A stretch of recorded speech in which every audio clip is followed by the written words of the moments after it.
রোববার ইরানের পূর্ব আজারবাইজান প্রদেশের জোলফা এলাকায় হেলিকপ্টার বিধ্বস্ত হয়ে দেশটির প্রেসিডেন্ট ইব্রাহিম রাইসি ও পররাষ্ট্রমন্ত্রী আমির আবদুল্লাহিয়ান সহ কয়েকজন জ্যেষ্ঠ কর্মকর্তা নিহত হয়েছেন। এ নিয়েই আমাদের কথার আজকের আয়োজন। আপনাদের সঙ্গে আছি আমি ওয়ালিউল সাকিব। এ নিয়ে সাধারণ মানুষ কি ভাবছে তা জানার আগে চলুন দেখে আসি একটি প্রতিবেদন।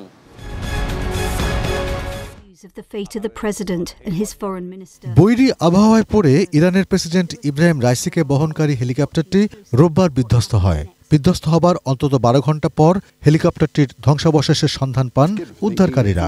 বিধ্বস্ত হবার পর আগুন ধরে সেটি সম্পূর্ণ ভস্মীভূত হয়। দুর্ঘটনাস্থলে জীবিত কারোর সন্ধান পাওয়া যায়নি বলে নিশ্চিত করে রেড ক্রিসেন্টের উদ্ধারকারী দল। ইরানের আধা সরকারি বার্তা সংস্থা মেহের নিউজের খবরে বলা হয়, ইসলামী প্রজাতন্ত্র ইরানের প্রেসিডেন্ট ইব্রাহিম রাইসি দেশটির জনগণের জন্য তাঁর দায়িত্ব পালন করার সময় একটি দুর্ঘটনার শিকার হন। তিনি শহীদ হয়েছেন। রাইসিকে বহনকারী হেলিকপ্টারটি রোববার ইরানের পূর্ব আজারবাইজান প্রদেশের জোলফা এলাকার কাছে দুর্ঘটনার শিকার হয়। একই হেলিকপ্টারে দেশটির পররাষ্ট্রমন্ত্রী হুসাইন আমির আবদুল্লাহিয়ান সহ কয়েকজন জ্যেষ্ঠ কর্মকর্তা ছিলেন। প্রেসিডেন্ট ও পররাষ্ট্রমন্ত্রীর মৃত্যুর পর শূন্যপদ পূরণে মন্ত্রিসভার জরুরি বৈঠক অনুষ্ঠিত হয়।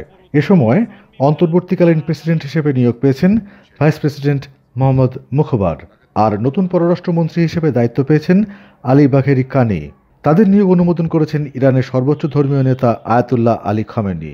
নতুন প্রেসিডেন্ট বেছে নিতে আগামী 50 দিনের মধ্যে নতুন নির্বাচনের আয়োজন করতে হবে। প্রেসিডেন্ট রাইসির মৃত্যুতে ইরানে 5 দিনের জাতীয় শোক ঘোষণা করা হয়েছে। অর্পণ মিত্র, ডেস্ক রিপোর্ট, এটিএন নিউজ। এতক্ষণ দেখলাম প্রতিবেদন, এবার শুনবো সাধারণ মানুষের মতামত।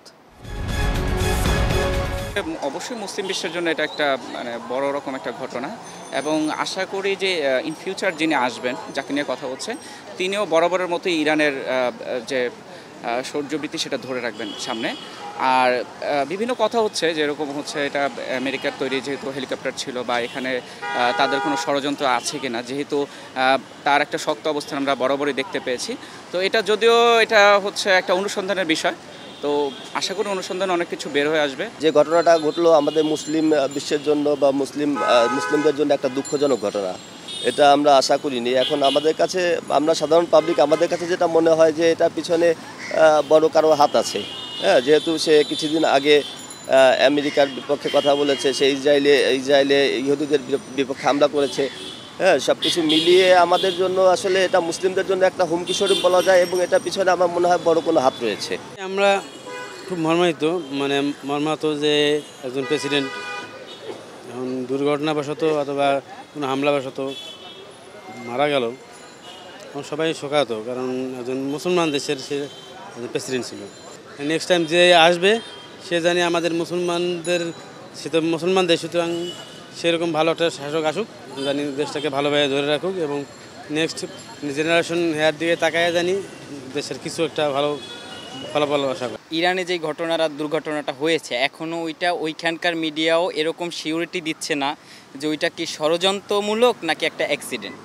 আর আমরা মুসলিম বিশ্বে যারাই আছি তারা সবাই, আমরা যেহেতু ওইটা সরাসরি দেখি নাই, নিজ চোখে দেখি না, আমরা ভাববো যে এটা ষড়যন্ত্র। এটা এক কথা, আমি তো সবসময় বলবো এটা ষড়যন্ত্র। আমাদের কথায় ফেনী থেকে স্বাগত জানাচ্ছি, আমি দিদারুল আলম। হেলিকপ্টার দুর্ঘটনায় নিহত হয়েছেন ইরানের প্রেসিডেন্ট ইব্রাহিম রাইসি। এই নিয়ে ফেনীর সাধারণ মানুষ কি বলছেন চলুন শুনে আসি। বিষয়টা তো আমার মনে হইতেছে এটা কোনো রাজনৈতিক প্রতিহিংসা, বহির্বিশ্বের মনে করেন কোনো চক্রান্ত হইতে পারে।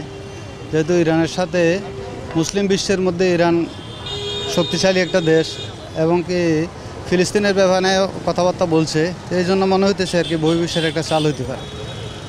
আমি জাস্ট সন্দেহ করছি আর কি, তারা তো সবই করতে পারে তাদের স্বার্থে।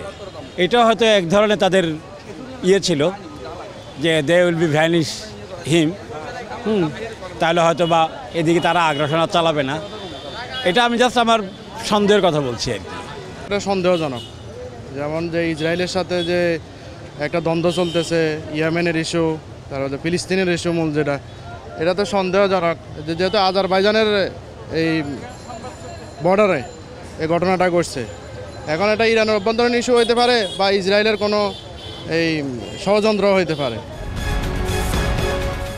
আমাদের কথার আজকের পর্বে দেশের সর্বত্র জেলা পঞ্চগড় থেকে আপনাদের সাথে আছি আমি সিদ্ধার্থ কর্মকার। হেলিকপ্টার দুর্ঘটনায় প্রাণ হারিয়েছেন ইরানের প্রেসিডেন্ট ইব্রাহিম রাইসি। এ নিয়ে সাধারণ মানুষের প্রতিক্রিয়া কী জেনে নেব তাদের কাছ থেকে। ইব্রাহিম রাইসি বর্তমান মুসলিম বিশ্বে বলিষ্ঠ একজন নেতৃত্বে অবস্থান করতেছিলেন, যার নেতৃত্বে দীর্ঘ এই যে ইসরায়েলি আগ্রাসন, এই আগ্রাসনের বিরুদ্ধে একমাত্র মধ্যপ্রাচ্যে যদি শক্তি হয়ে থাকে সেটা ইব্রাহিম রাইসি। তার মৃত্যুতে আমরা গভীরভাবে শোকাহত, শুধু আমরা নয় সারা মুসলিম বিশ্ব শোকাহত। আমরা একজন ত্যাগী নেতাকে এবং দক্ষ নেতাকে হারালাম। আমি সাধারণ মানুষ হিসাবে দেখি ইব্রাহিম রাইসি একজন খুবই ভালো ব্যক্তি আমার মনে হচ্ছিল, এবং ইসরায়েলের বিরুদ্ধে উনি একমাত্র ব্যক্তি যিনি পদক্ষেপ নিয়েছিলেন। অনেক নিরীহ মানুষকে হত্যা হচ্ছিল, সেখানে তিনি অনেক উদ্যোগ নিয়েছিলেন, এবং উনি বেঁচে থাকলে হয়তো ভবিষ্যতে আরও একটা ভালো একটা পজিশনে আসতো। কিন্তু ওনার মৃত্যুতে আসলে আমরা খুবই মর্মান্বিত এবং শোকাহত। নিরীহ মুসলমানদের উপরে যে নির্যাতন চলতেছে, এটা আসলে সারা বিশ্বের, কেন আমাদের সারা বিশ্বের মুসলমানগুলো পিছিয়ে আছে, তারা এক ঝাঁপে কেন পড়তেছে না, কেন প্রতিবাদ করতেছে না, আমরা এটা বুঝতে পারতেছি না। বিশ্বের আমি বলবো না, সারা পৃথিবীর যারা মানবতাকামী আছে সবাই স্তম্ভিত।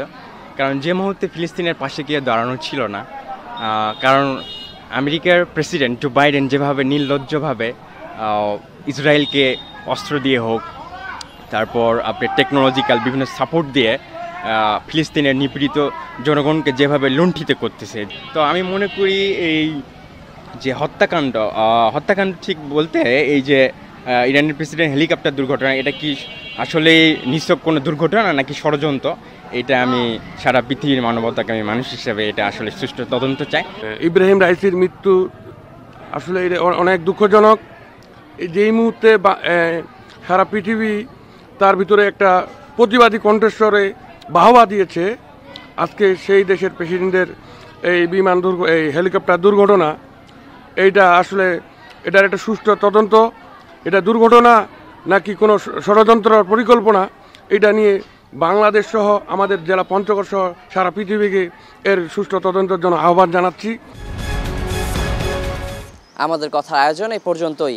আজকের মতো বিদায় নিচ্ছি আমি ওয়ালিউল সাকিব। আবার হাজির হব অন্য কোনো দিন অন্য কোনো বিষয় নিয়ে। সে পর্যন্ত সবাই ভালো থাকুন, সুস্থ থাকুন, চোখ রাখুন ATN নিউজে।